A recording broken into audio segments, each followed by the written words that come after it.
there, you are welcome. I'm so excited to have you here. You're welcome to the Baby Girl Show. My name is Chika Samos. If this is the first time you're meeting me, why meeting me for the first time? We meet here every Tuesday on our weekly in-gathering of our fertile and healthy tribe, the Soprecious tribe. Click the wow face and heart button if you can hear me loud and clear.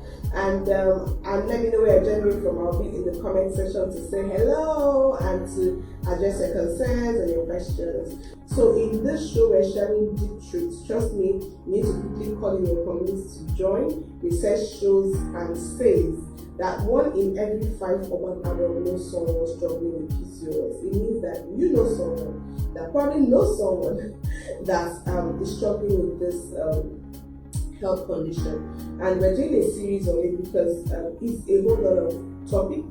There's a broad proposition to that. It's not something that we can do in just one hour broadcast. So the value you're going to be getting, as you get in our broadcast, will give you most control about your life, taking charge of your life and your fertility, and to differentiate the junk from reality and what works. Yeah. So let me know where you're joining from. I'm streaming to you from Lagos, Nigeria. So today we're taking the PCOS series and we're discussing its impact. What is it about? How does it impact fertility? Can I have a child if I've been diagnosed with PCOS? How do I even know what it's about? So in this show, it's suitable for today's everyday urban adult. You're about to wed, newlywed, married, trying for a child, trying to overcome a health condition, whatever is your story, wherever you are in your fertility or health journey. You can be confident in knowing that you have the full holistic picture in this show, and that's what we do here every Tuesday. Here you'll be listening to world-leading experts in health and fertility areas of concern and areas of expertise. So let's dive in and go right into the basics. One of the frequently asked questions that I get in our fertility coaching program is, how do I know if I have PCOS? What test do I do to diagnose or know if I have PCOS?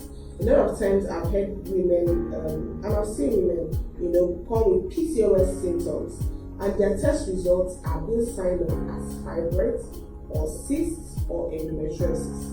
Okay, so it's important to have clarity on what exactly you're dealing with. I've seen women come with advanced PCOS stages, which could have been dealt with if they were informed of what they're dealing with when they were younger. So today I'm going to teach you how to correctly self-diagnose, to know what you're dealing with, to know if what you're feeling or what you're experiencing is PCOS symptoms. Okay, so let's start with the basics. So first, what is PCOS? PCOS is, I'll call it a symptom. It's a syndrome, not a disease, because the way it is diagnosed is by identifying specific collection of symptoms and taking off and ruling out other potential causes. There is no single PCOS blood test.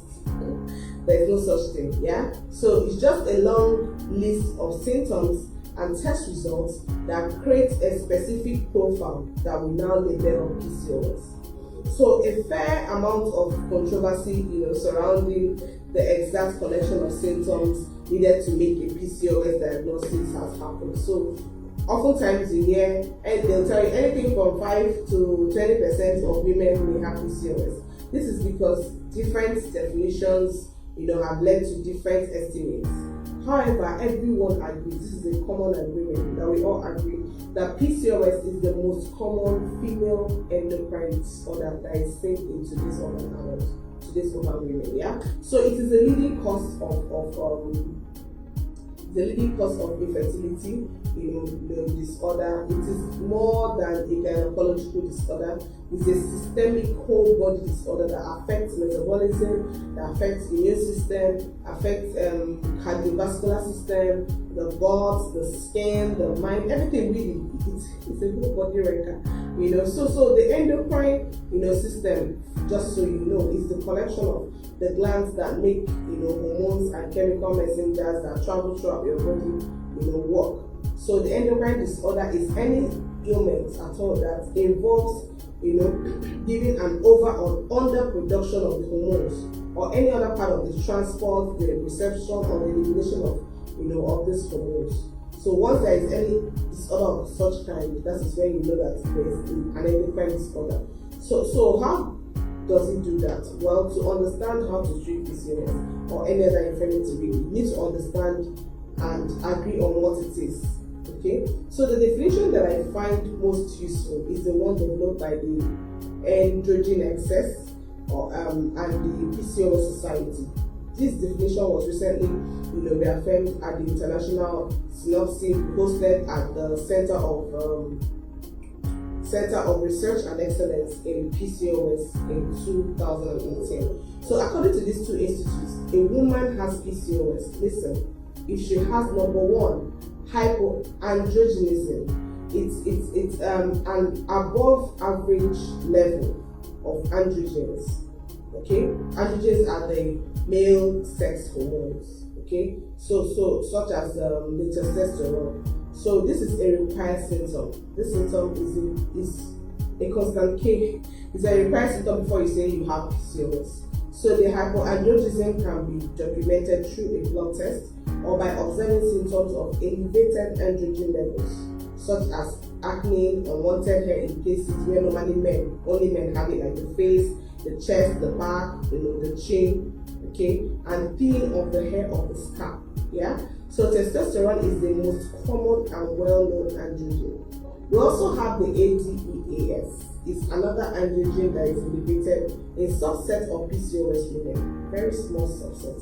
Okay, so for simplicity, just so that you can relate to what I'm saying, I often refer to androgen as testosterone, even though in some cases there could be, a DHEAS component.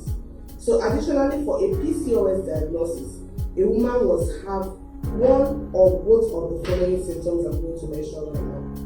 Number two, the first one we said was the high elevated testosterone. So the number two is irregular or absent menstrual cycle in women of reproductive age, not in women that has hit menopause. Yeah.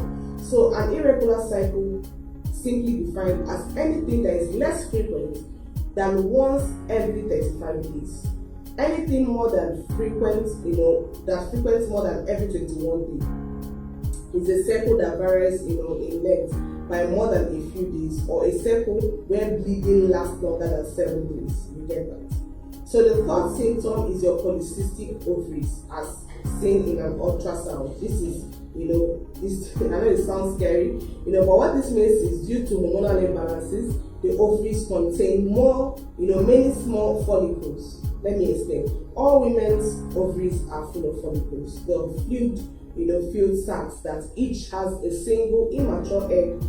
So when ovulation occurs properly, one follicle grows and develops each month until the egg bursts from the follicles. That is when we say ovulation has happened, and travels down the fallopian tube into the uterus. If it's not fertilized by a sperm, then it generates or leaves the body through the lining of the uterus, and we say that menstruation has happened. Okay, so at the start of a normal menstrual cycle, a normal one, many follicles begin to develop, and only one is recruited, adopted to fully develop and release its egg.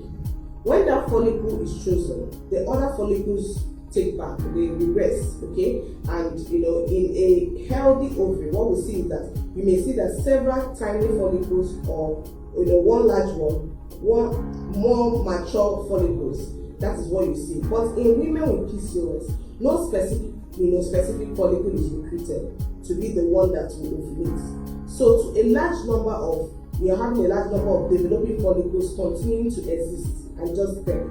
So these follicles are sometimes described as, I call them a syringe of pearls, because they form, along the outer rim of the ovaries. So these cysts are not dangerous.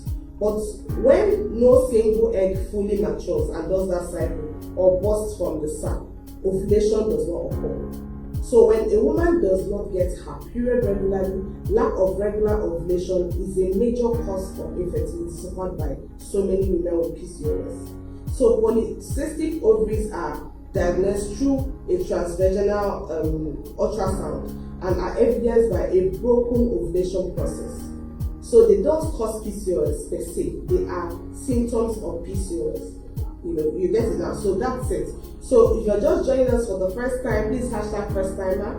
If you're watching by Rate Broadcast, hashtag Rate Broadcast. And we're discussing PCOS.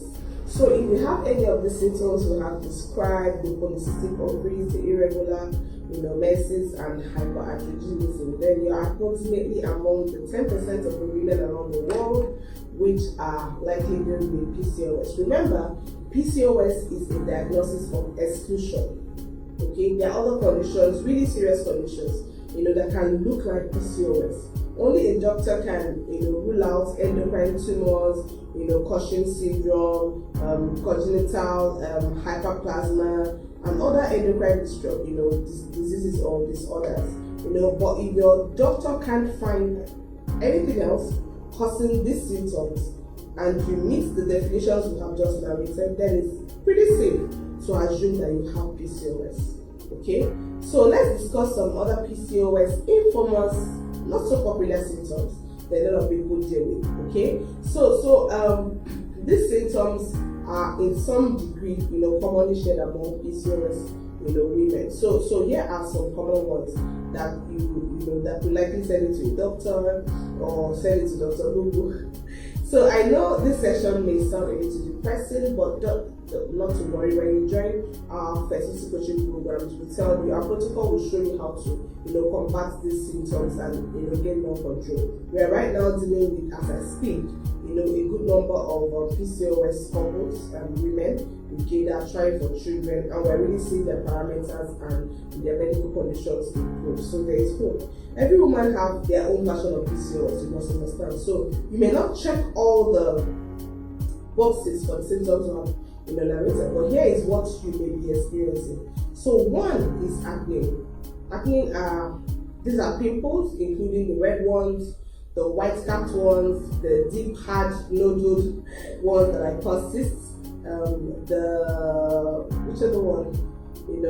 We often think of acne as a skin problem. That's what I grew up thinking. We say it's a skin problem. But the truth is that, scientifically and biologically, they are hormonal and inflammation problems. They are inflammation conditions.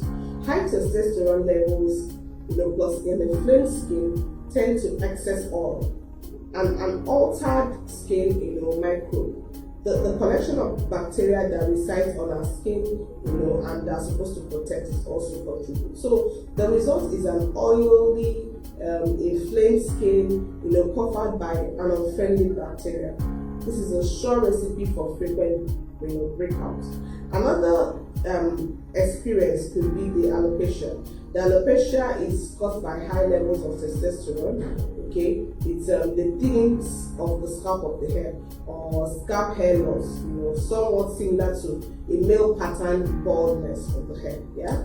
So the third symptom is the elevated testosterone levels, which triggers the hair follicles on the face, and you start seeing people with hair on their face, on their abdomen, on their legs, on their chest, on their back, dark hairs, just like you have it in men. The fourth symptom is infertility, inability to get pregnant. PCOS is the leading cause of female infertility. It's the primary challenge that you see is irregular or missing or absent ovulation, but it is more complicated than that. Women with PCOS have a variety of hormonal and inflammation dysfunctions. So even with fertility, conventional, normal, medical treatment, women with PCOS are less likely to get pregnant than those without PCOS. Another symptom is menstrual dysfunction. When a woman with regular periods, you will find that it's like clockwork, 28 days, give or take a week, and her period will last for 4 to 5 days. Yeah. So many women with PCOS have a menstrual cycle that is irregular. In at least one of the following ways. One is that you find some their cycle is shorter than 21 days. Okay, so their cycle is longer than 35 days. Okay, this and also if your cycle length frequently varies by more than 8 days, you have an irregular cycle length. You must know that. There is no fancy term for this particular one. So if you go 90 days or more without a period, it is called anorexia. It is you have to seek intervention immediately because it increases the risk of endometrial cancer. So if your period is exceptionally heavy, okay, these are signs of when it's exceptionally heavy. This is you're using more than one sanitary towel or one sanitary product for every 2 hours, for example. Simultaneously using multiple sanitary products, passing cloths larger than 1 inch, or frequently staining clothes. So another one is miscarriages. A miscarriage is a spontaneous, unplanned, unscheduled pregnancy loss. So people will call a pregnancy loss after 20 weeks of stillbirth, 30 to about 50% of PCOS pregnancies end in miscarriage. So PCOS causes imbalances in many hormones, including the testosterone, the estrogen, insulin, progesterone, luteinizing hormone. Additionally, there are challenges involving the health of the placenta, the vascular system, the liver, and more. All of which, all contribute and increases the risk of a pregnancy loss. So before you even start, trying to conceive, and this is what we recommend a lot, we strongly advocate treating the root causes of the PCOS and getting, systemically healthy, so that you're in sync, that you're more likely to get pregnant, maybe naturally, and stay pregnant for full 40 weeks when this is addressed.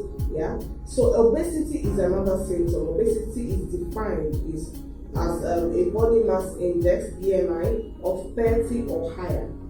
70% of PCOS women are overweight or obese. No matter what you weigh, compared to a PCOS woman who weighs the same as you are more likely to carry, viscerian fat, and that's the belly fat that gives you the infamous apple shape, yeah? Associated with higher rates of heart disease, fatty liver, and other diseases like diabetes. So if you're just joining us, please hashtag first timer, hashtag rebroadcast if you're watching the rebroadcast. We're discussing PCOS. So let's discuss the lesser known, not too scary symptoms. Here are some more annoying symptoms that you may be experiencing that maybe your doctor or you don't really know they are connected to PCOS. One is it's really a mouthful, acanthosis count. Okay, one is these patches of velvet darkened skin that are often caused by insulin resistance. The good news is that they usually fade once your insulin levels are back under control. You see them on your neck or at the back of your neck or your shoulder. Okay. The second one is the Pcos hormone. It's a mild form of periodic. It's like a periodic disease, which is like the swelling of your gums and in your mouth, round about the base of your teeth. Women with PCOS have an altered, oral microbial, the bacteria that live in your mouth, and this causes them to often have mouth odor or disease, gum diseases, that women without PCOS. Another one is irritated bowel syndrome, or on your gastro reflux. This is consisting of any of the combination of frequent abdominal pain, feeling bloated, diarrhea, constipation. These are all symptoms that they're not so popular, but they are creating burning sensations. Basically, PCOS, it deregulates your entire gastro tract system from the mouth all the way down, to your large intestine. So it makes it hard to keep anything moving smoothly, regularly in the right direction. Another area is skin tags. Okay, these are little knobs of excess skin that look like little balloon moles. Okay, usually attached to the skin, by a tiny stalk. They are annoying, but they are growths. Okay, they can actually turn to anything, turn to a cancer. They are related to insulin resistance. So once you get your insulin under control, a lot of times you see that they materialize and they don't go anywhere. So if you have any of these things we're discussing about, another area you could be experiencing a sleep disorder. Women with PCOS have higher rates of sleep disorders than women without PCOS. Some have even been related to insomnia, okay, which is difficulty falling asleep or staying asleep. It's extremely common, especially in urban adults. PCOS women, metabolize melatonin and cortisol. Melatonin is a sleep hormone, cortisol is a stress hormone. These two hormones are critical to the sleep and wake cycle, and at abnormal levels, they are off-reading within the 24-hour day. So in cases of insomnia, it's seen especially with depression and anxiety, and these are all linked to PCOS, okay? So additionally, regardless of weight, women with PCOS are more likely to suffer from, sleep issues, which is when the person momentarily stops, breathing in their sleep, okay? Some people call it sleep disorder or sleep anemia. So they also contribute to the wild era of chronic health conditions, including blood pressure issues, diabetes, obesity, and mood disorders. Yeah. So let's talk a little bit about the silent, long-term, scary risk of PCOS. This is the scary stuff, and that is why I don't think the symptoms of trying to fix it in a trial and error approach, fixing PCOS trial and error approach is gonna work. It has to be fixed holistically. So most women with PCOS have underlying chronic inflammation, insulin resistance, gut inflammation, or hormonal imbalances, and most protocols don't address this. So over time, what happens is that these conditions progress to long-term health conditions. So one reason that PCOS research is underfunded is because most of these symptoms, that I've already listed and we have discussed, won't put you in the hospital. They are like, people are living with it, yeah? So they might impact your self-esteem and your quality of life. They might make you feel grumpy. They might, make you, put you in a mood swing, but they won't kill you. Well, so as hard as it is for me to say this, there are some other conditions associated with PCOS that can make you extremely sick, okay, and that can actually kill you if you don't keep them under control. Yeah, so PCOS is not a do or die. There are already research-based, evidence-based tools to manage them and to actually get pregnant naturally if you're dealing with them. I hope you learned something that you're going to apply. If you have any questions or have comments, concerning what we're discussing, please put it on the comments below, and I'm going to come to the comment section to engage with you. So we meet next week. Keep living healthy and keep giving the world your best.